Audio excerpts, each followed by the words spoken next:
Hello, my name is Craig Brown, and this is my major presentation for Introduction to Instructional Technology. My topic of choice to research was Google Earth, and we're going to look at how you can use it in education as well as how it came to be in existence. So what exactly is Google Earth? Google Earth is a 3D representation, a three-dimensional representation of Earth based on satellite imagery as well as high-resolution photographs that is put together in a way that you're superimposing it onto a three-dimensional globe. They also use GIS data in order to do that. Some of the biggest things that's nicer with Google Earth than just a regular globe is the fact that instead of just seeing the countries and states and continents on a physical globe, you can actually zoom into different locations and be able to view items such as cities, landscapes, buildings, etc., and view it from different angles, various angles. So how is it developed? Google Earth was originally called Earth Viewer 3D, and it was created by a company called Keyhole Incorporated, which amazingly enough was a Central Intelligence Agency funded company, acquired by Google back in 2004. So I found that to be very interesting. How do updates happen? Images, like I said, come from high resolution. Oh, dang it. Hello, my name is Craig Brown, and this is my major presentation for Introduction to Instructional Technology. The topic that I will be covering today is Google Earth and how we can use it in everyday life, but more so in the educational field. So what is Google Earth? Google Earth is nothing more than just a three-dimensional representation of Earth that is based on satellite imagery as well as even photographs that are high resolution taken and put it together in such a way that they superimpose the images onto a 3D globe along with GIS data. And this allows you to view cities, landscapes, buildings, and other things that you wouldn't be able to on a traditional globe that you can buy and set on your table or desk or counter. Next thing is, how is it developed? Google Earth was originally called Earth Viewer 3D, and it was created by a company called Keyhole Incorporated, which is a Central Intelligence Agency funded company that Google acquired back in 2004.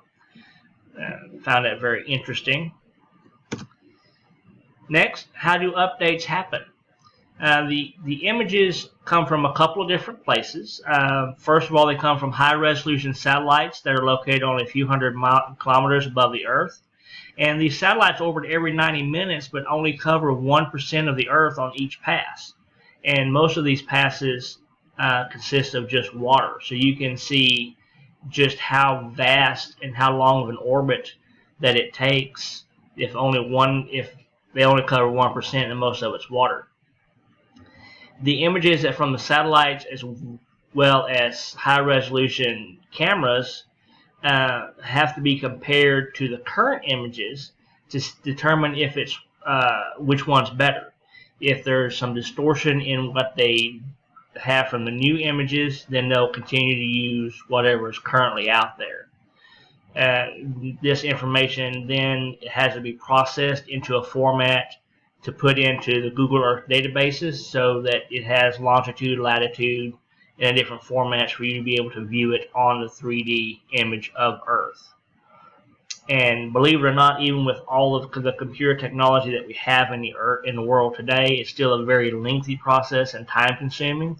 So you only get images that are at most only 6 months, at the newest point, only 6 months old, and updates happen on average about every 30 days.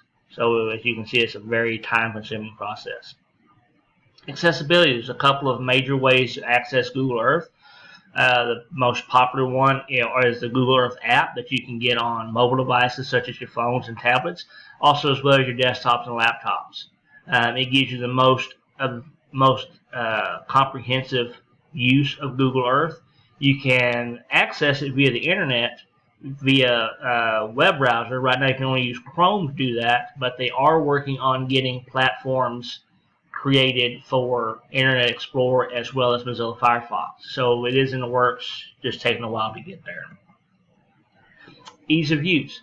When you first open up Google Earth and it comes up and you can be able to start using it, the interface can appear to be a little intimidating. Don't let that scare you. What I did is I explored different things that I wanted to look at. So I'd put in Mount Rushmore or the Grand Canyon, different places, the Great Wall of China, different places I wanted to view, and then it would zoom in, and I found that very, very interesting. You also have the Help tab that has a very good tutorial, and here's one I found on the web that I'd like to share with you. I think it's a really good tutorial. It provides basic information as well as some everyday more advanced information as well. It has a table of contents so you can go through and see what you want to do. If you scroll down, it does take you through some of the basics, like the 3D viewer, how to use the navigational tools that are on the right hand side. It has another link there for more on navigation. Tell you how to place marks. If you scroll on down here a little bit further, you can actually use HTML so you can embed it into websites. So that's very neat as well. You can actually load data, different pictures if you want to, for different places and the place marks. And it goes on and creates a lot, tells you a lot of other things that you can do with it. So I encourage you, when you have time, to take a look at that and research it and play with some of the different options there. Next thing is the everyday uses. You can explore places you want to visit on vacation. Maybe you've visited places and you want to upload pictures that remind you of where you have been. That's something you can do with Google Earth as well, to be able to share with different family members, different friends. And then also, if you've noticed, if you paid attention on different news broadcasts, they actually use Google Earth to zoom in on different cities and buildings that they're talking about in world news. So I found that very interesting. That also helped create a curiosity for me with Google Earth. Educational uses.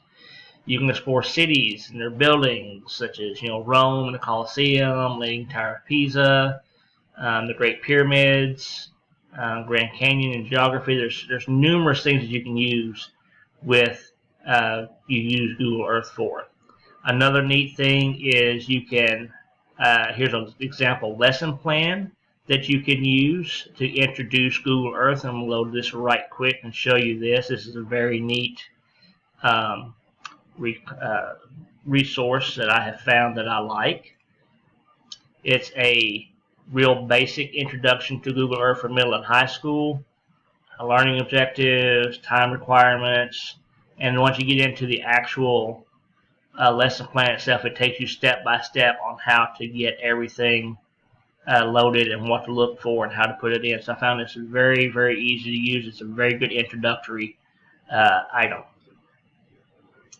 The next thing I want to look at is a video that actually shows you how I would be able to use this in a math class. We're going to look and see how you can actually use Google Earth to measure a stadium. It's actually down in New Zealand, and we'll give you an example of how great it actually is.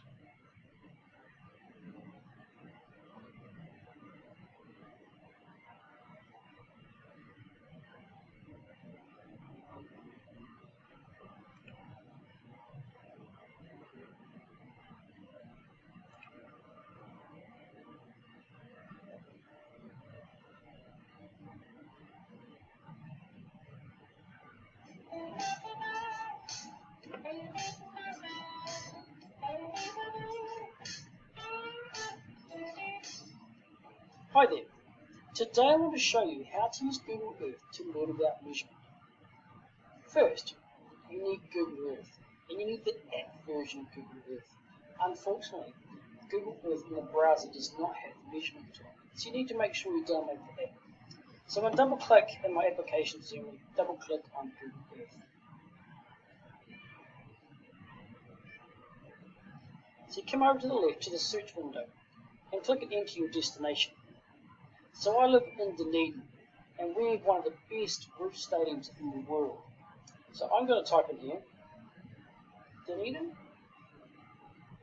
Forsyth Bar Stadium, and you notice it pops up here. So if I click on that, and then click search, it's going to search for my destination.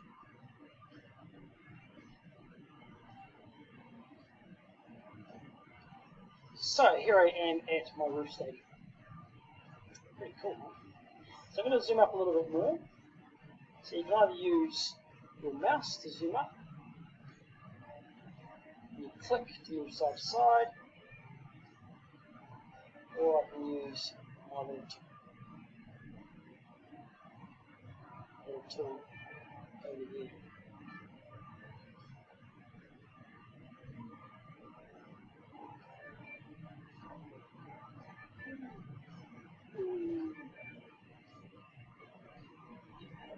Okay, so in this task we need to find out how large our land area is for a stadium of this size. So what we have to do is we have to go up to our tools at the top of our page and click on the ruler. A window pops up. So the line is to measure the distance between 2 points on the ground, which is what we want, and the part is measure the distance between multiple points on the ground. So in this we're going to use our line. So we're going to first start off with finding out the length. So I click in my one spot, and all the way along to the end of the stadium. The stadium is approximately 24. I might change that to meters instead. There we go. So it's 240.29 meters. We're probably going to say it's 240 here. Okay, now let's find out the width. Click on one end. Click on the other. Okay, 173.9. So I'm going to round it up to 174. So the length I have is 240, and the width 174. So to find out the area of our stadium, we can use this formula: length times width equals area. So in this case, 240 times 174 equals the area. So think about your strategies you could use to solve that one. So my answer is 41,760 meters squared. So this is the area of our stadium. So your next step could be maybe finding out what the area of the car park is, and then adding that on to our total to find out the total area of the stadium. You could also go and find out the area of the footpaths, the recreational areas around the stadium. Why not look at another stadium in the world? Fly to London, England, and find the area of Wembley Stadium. Work out the difference in size between the two stadiums. So go and use Google Earth to measure the distance between things, or find the area, or whatever else you can. See you next time.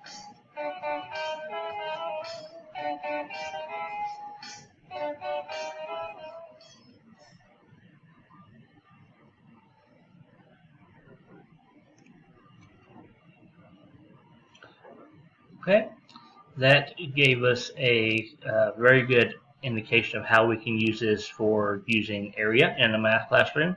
That's just the tip of the iceberg for what I think I can use to help gain more interest in my students in their classroom.